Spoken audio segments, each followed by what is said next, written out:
afternoon everyone. Firstly, I'd like to thank everyone who has subscribed and watched the videos, and also for your lovely comments and messages I'm getting. So what I will say is, if there's a few people who've asked for maybe I can cover this venue or that venue, I'm going to get round to all of them eventually. But if there is something you'd like to see me do, or a particular venue you'd like information on, send it in a message and I'll see what I can do. Somewhere along the line I'm going to cover the whole of Norfolk anyway, but feel free to message me, and also carry on liking and subscribing. So I have had a couple of attempts at doing some early morning sessions, but on both occasions I've been plagued with weed, lots of it, and it's made it literally unfishable, and I've had to abandon and come home after about an hour. So I'm going to draw a line under that for now.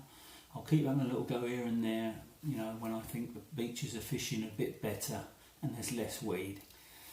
So we're now in early July and the weather is still roasting outside.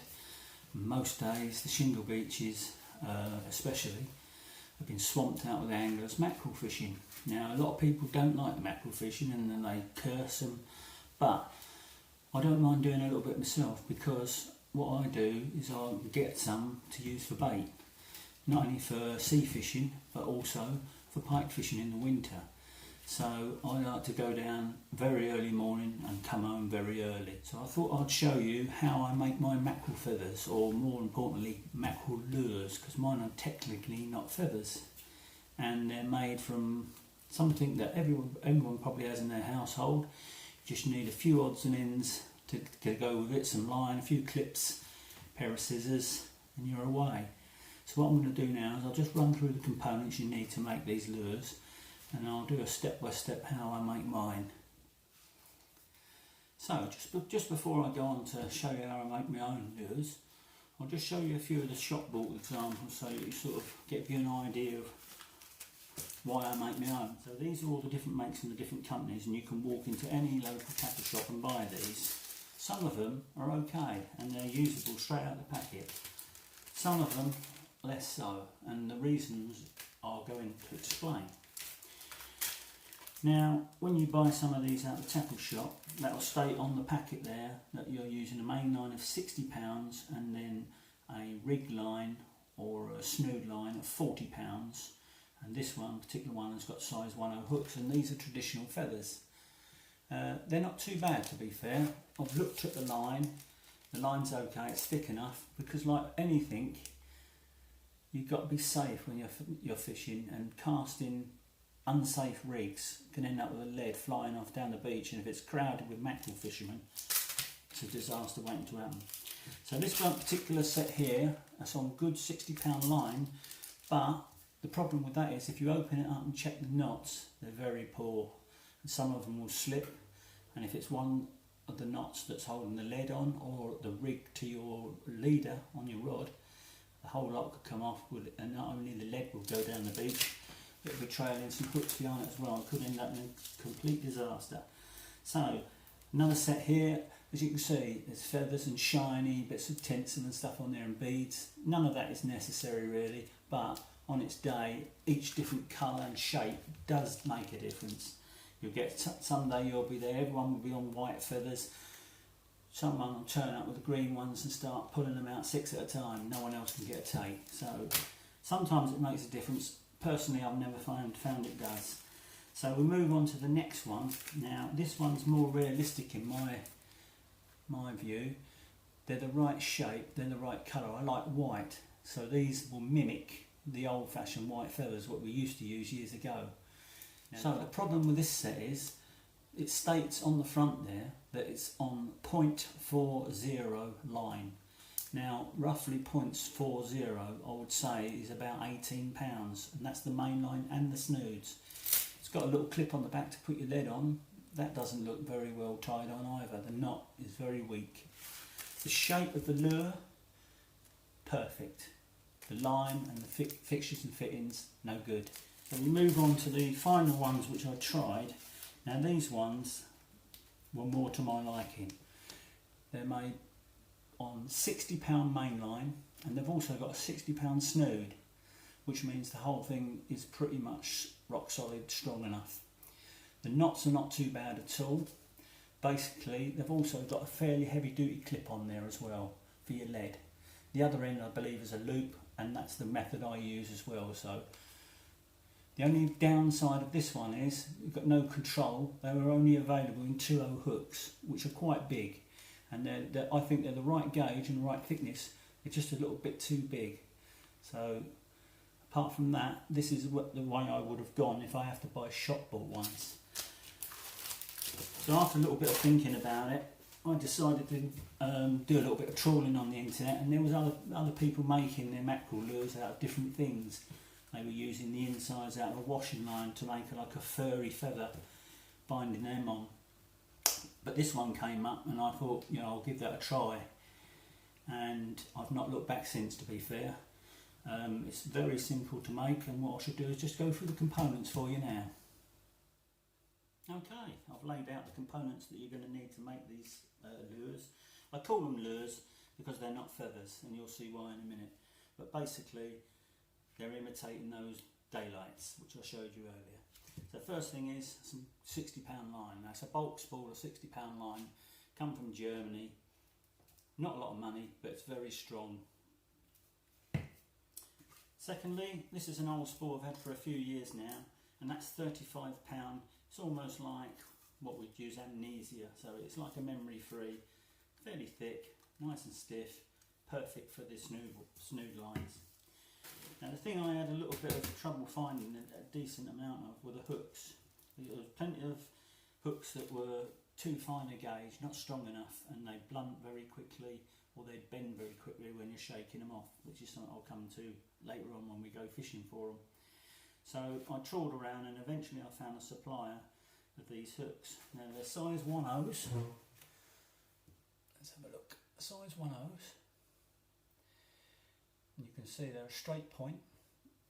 They're a medium gauge wire, and they've got a fairly decent eye on them, which is important because I'm going to use a knotless knot to attach this to the snood, incorporating the lure. I've also got a couple of little bits that you'll have in your tackle box anyway, which is the standard lead clip. It's quite hard to see that, but it's literally a little lead clip and a 120-pound swivel, which you'd use to attach rigs to your leader. So what I'll do now is I'll go through the process. I haven't mentioned the main thing. So this is the other thing you're going to need, one of these. And believe it or not, this is going to form the lure. It's a little bit big at the moment, so you have to do a little bit of work to it, but I'll go into it now. Take your milk carton, a pair of scissors, and basically put it through the scissors. It's very easy to cut. Don't have to use blades and knives or anything. You can literally cut it into strips like that. That bit's no good. You've got the base there again. Just literally get your scissors, run around,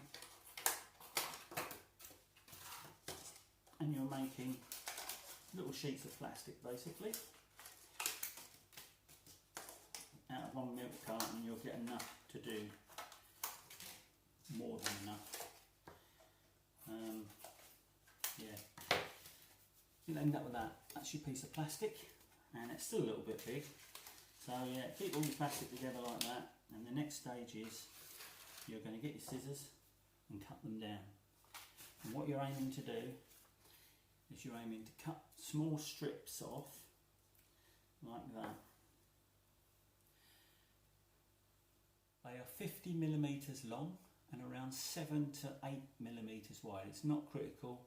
If you have them too wide, it then tends to add to the resistance going through the air. So I'd say between 5 and 8mm maximum, but 7mm is probably perfect. So what you ought to do then is sit down with your scissors and your bits of plastic, chomp away until you end up with a complete pot full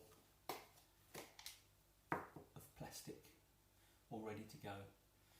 Me and my wife have fun evenings during the winter sitting there with our scissors and our milk cartons, cutting these up. We have sort of competitions, don't we? Yeah, okay, get a life. So, you end up with 4 of those, and I say 4 because I tend to make my lures in sets of 4.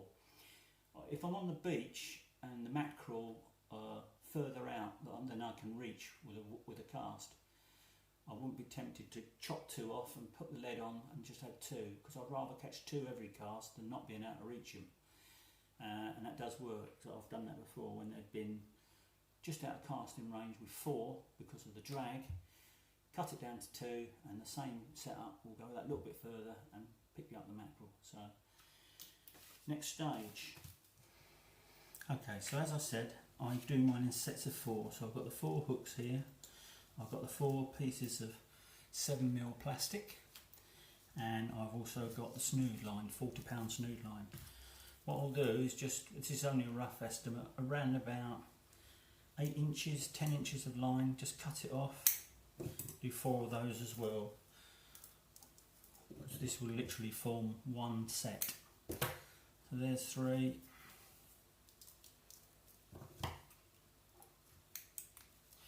And this is 4.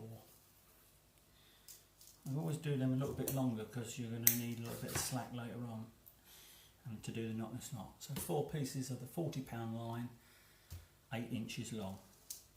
This is a little tricky bit, the only fiddly bit there is really to this. If you can do the knotless knot, you should be able to do this very easily. What you do is you get your piece of plastic and you've got it like that. And this is the part that's going to hug the eye and the shank of the hook. So what I do is I get it flat like that. I've got a pair of flat pliers. These are crimping pliers, but they've got a flat end in the front. Put that piece of plastic in there and just gently pinch it. And what you're aiming to do there is just make that into a little collar shape like that. And that is where the eye of the hook is going to go. So do all 4, as I say, once you've done it a few times, you can do it very easily. And then just a quick grip of that, the plastic stays where it should be, like that. And do all 4. That's around about 1 centimetre, the fold at the end. So if you've got that there like that, the fold is around about 1 centimetre. Nothing is set in stone here, it's all a little bit flexible. That just gives you something to work with, because I'm going to do about 7 or 8 turns of the knotless knot. So that's the final one done, as you can see. That's what it looks like from that angle. So, take your hook, 1/0, point down. What I then do, take one of my pieces of snood line, feed it through the eye, lay it along the back of the shank of the hook. Fingers crossed you can see this okay. The next thing you do is bring your plastic up like that and you lay that on the back of the shank of the hook as well. So you've got that like that. Then knotless knot, so round the top, 1, 2, 3, 4, 5, 6, and then 1, 2, back. From the back of the hook, it's exactly the same as you would do carp fishing. Put the snood line through the eye of the hook. I use my pliers again now to just tension that down. The knotless knot will now tighten up and grip that plastic to the back of the hook, like that. And that effectively is your first lure done. It's not finished, but that's what you're trying to achieve.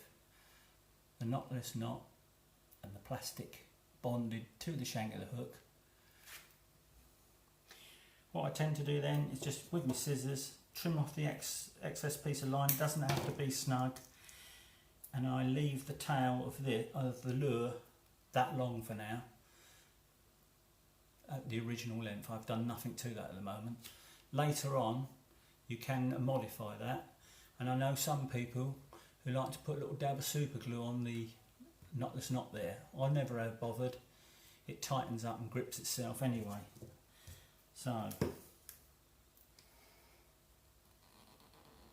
tighter we pull that, the tighter it grips. That's the first one complete. I'll quickly do the other 3 now. Okay, that's all 4 done, all tied on, ready to be added to the rig body. So I'll put them to one side, move on to the next stage. Now we get the rig body, which again I mentioned earlier, 60-pound line, very strong, probably a bit overkill for this, but I'd rather be safe than sorry. So what I do is pull off an arm's length for that. I said I'm going to be making 4 up. I roughly put them on the line 10 inches apart, so you want 40 inches plus a little bit above it, a little bit extra there just in case.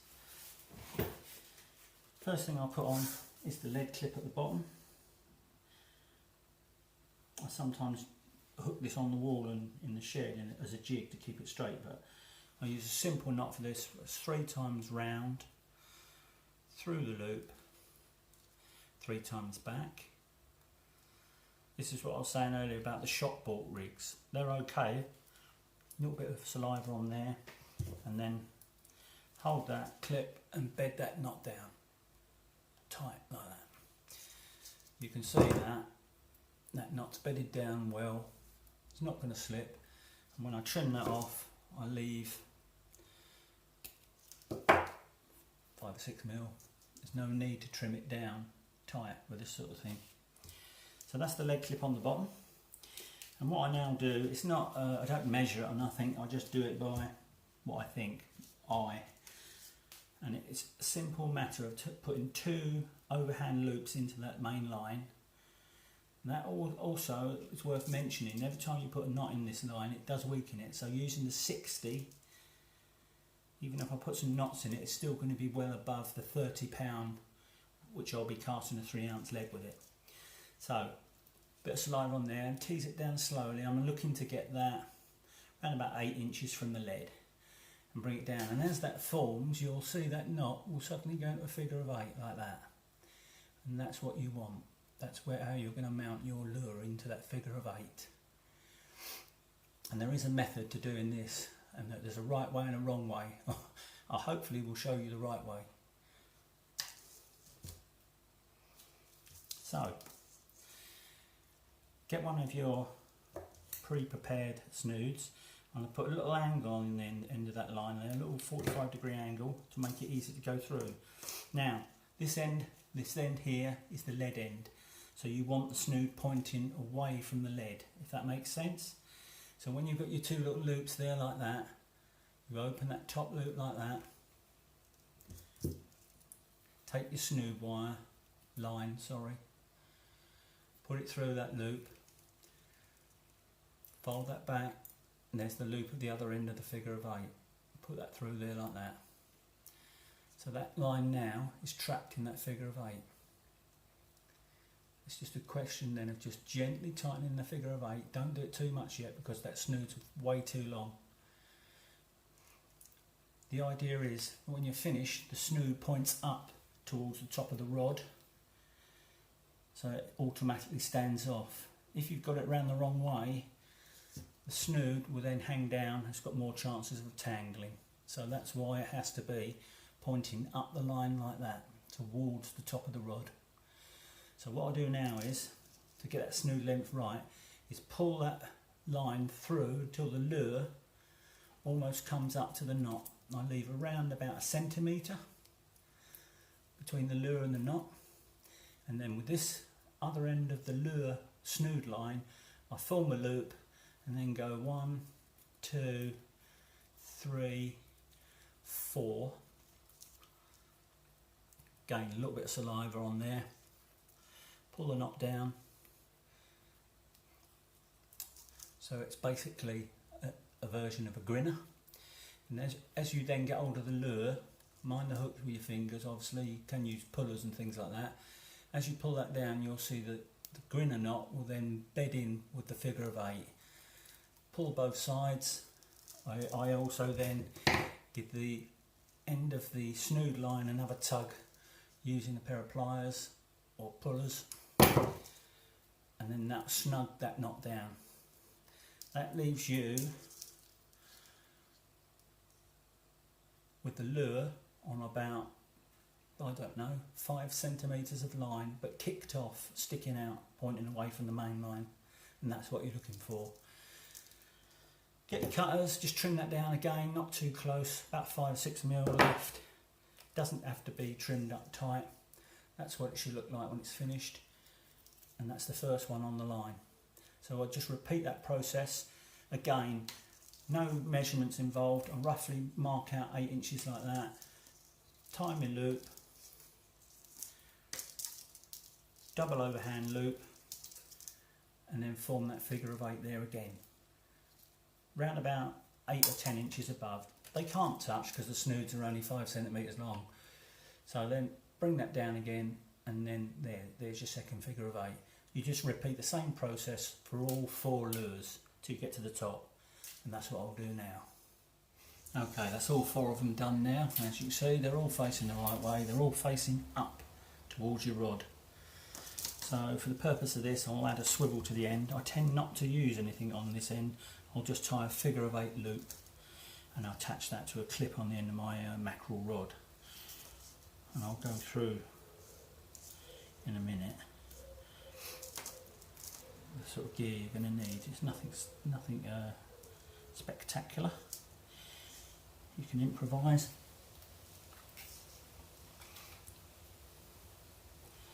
Oh yeah, quickly tie it. I've just done that a little bit too short. Let me just make that a little bit longer. Leave yourself a little bit of room to work with. It makes it easier to tie the knot.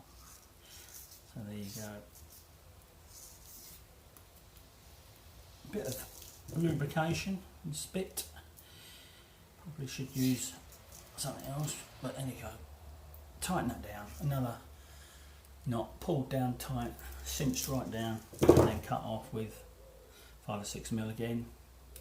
So no need to put any of these right down. That's your swivel on the end. That attaches to your rod. Your lead attaches to the other end, and that's your string of 4. Overall length is around about 45 inches. So, and what I normally do then is I give them a nice roll round, little self-sealer bag, and they are ready to go. I don't know if you can notice on those ones in there, what I've done is just put a little V-notch in the end of the tail. It was something I was experimenting with last summer. I used those, and the other way of doing it, I'll show you quickly on one of these. And the daylights, that is imitating the daylights, what you actually buy in the shop. There was also this one which I'd done, which I thought it was more like a whitebait imitation, so cutting it to a very fine point like that. So I cut the lure to a point like that. You can experiment with all different things, or you can just use it as it is like that. I tend to just dress them up a little bit. That's my favourite way of doing it, with a little V-notch. Don't know if it imitates a little fish's tail or something. I don't really think they're going to have time to inspect that, but yeah, do a nice little tying session. I normally tie out 20 of them, and that's it. Put all the gear away. The hooks I bought 1,000 of them online for next to nothing. Funny thing about these hooks is I've had some of these on a winder, which I'll show you in a sec, for 3 or 4 years, and they're still as sharp and no rust the day I made them. And also these haven't disintegrated either. The plastic is obviously not going to fail with time as it would with feathers. If you use something like that, probably half an hour, 3/4 an hour chucking them and having mackerel hit them, there'd be nothing left of the feathers. They would be stripped off and you'd just be left with a little bit of tinsel. But there you go. So yeah, that's how I like to set mine up. I make up little batches of them, keep them in the box out of the way. I don't go mackerel fishing a lot, but as I say, if I want a little bit of bait or a little bit of sport sometimes, just go down there for an evening when the mackerel are in. I normally take a bass rod with me as well, have a little go for the bass. If there's no bass, get a few mackerel.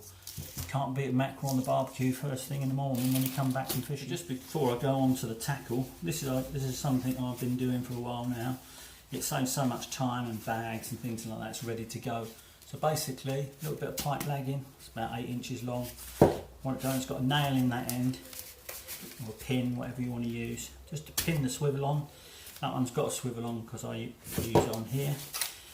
Wrap it round your pipe lagging, and then all you do is take it when you get there, undo the hooks, spin it round. Simple as that. Once all your hooks are off, as you can see, I think they're about 3 or 4 seasons old, that. It's still as good as the day it was made. When you get to the end of the pipe lagging, there's your lead, already on a clip. 3-ounce lead, that is. I tend not to use much more than 3, maybe 4 at the most. 3 normally does me for everything. And that's ready to go. Just straight onto the rod and you're away. At the end of the session, pop it back in the end of your thing, and your lagging, bring that round on there like that, and as your hooks come up, put them in the lagging. They're not going to get snagged up and tangled up. A lot of people just throw them in the box at the end of the session. They get home, there's a big ball of hooks and line and everything, and you'll be forever sorting them out. So this is a little bit of a time saver. And I know I'm a bit OCD, but when I get home I'll also just get that whole thing there and rinse it in a bucket of cold water, just to make sure any excess salt comes off of them. Leave it out in the sun to dry for a bit, and there you go. That goes in the bucket. I've got 2 or 3 of them in the bucket ready to go. No need to mess about with poly bags and things like that on the beach either. So what I'll do now is quickly run down on the other bits and pieces you're going to need. So once you've got all your feathers made up and stored on your pipe lagging, all in your bucket, basically there's a few other bits and pieces. Rods and reels. Now you can go down there with what you're using for beach fishing and use it quite adequately for mackerel fishing. The only thing I will say is, if you're standing there with a 13 or 14 foot rod, casting and reeling in, casting and reeling in, don't take long before those arms start burning. So what I eventually did was get hold of a really dirt cheap 10 foot glass composite rod, 2-piece 10 foot. It bends from one end to the other. It's like a banana, you know. It's nothing special, but it's ideal for this sort of thing. You can literally drop it onto the beach, away you go. There's no not worried about it. I've put on there an old 8,000 size carp reel, and I've loaded it with 15-pound line, and I think I've got a 30-pound shock lead on there, because I say 90% of the time I'll only use a 3-ounce lead, and I'm not power casting anyway. It's normally a off the beach overhead thump. What you're looking for when you get down there, the conditions have got to be right, to be fair. You need sort of fairly calm, settled weather, and you'll see birds activity, you'll see birds diving, you might see bass swirling and attacking the shoals and mackerel, then you'll see the shoals and mackerel attacking the whitebait. Look along the edge of the beach. If you see loads of whitebait about, the mackerel ain't going to be far behind. So yeah, and basically what I'll do, if I can see a ball of mackerel feeding 35, 40 yards out, I'll overcast it and then bring back at different rates until you start hooking up. With 4 mackerel on each chuck, they sort of soon weigh up on this little 10-foot rod. It bends right round, but I found I lose less on that rod. Right, so the only other thing is, as I say, I've been through the things. If you want to buy them out the shop, that's perfectly fine, but just check them over before you use them on the beach. Some of them are not on very good line, not strong enough line, and some of them have got terrible knots. Some of the ones with terrible knots you can have a little tie up and tidy up yourself and make them perfectly usable. But please check first of all, because if you're down on the beach and it's the mackerel are in and you're shoulder to shoulder, you could be 10 feet from the guy on the right and 10 feet from the guy on your left. If you start swinging leads around and vice versa, you don't know what other people are using on their gear. A lead in the side of the head trailing 4 hooks is not going to end well, so just you've got to be sensible and take it from there. So the next time you see me, I'll be using these on a mackerel rod on the shingle. Fingers crossed.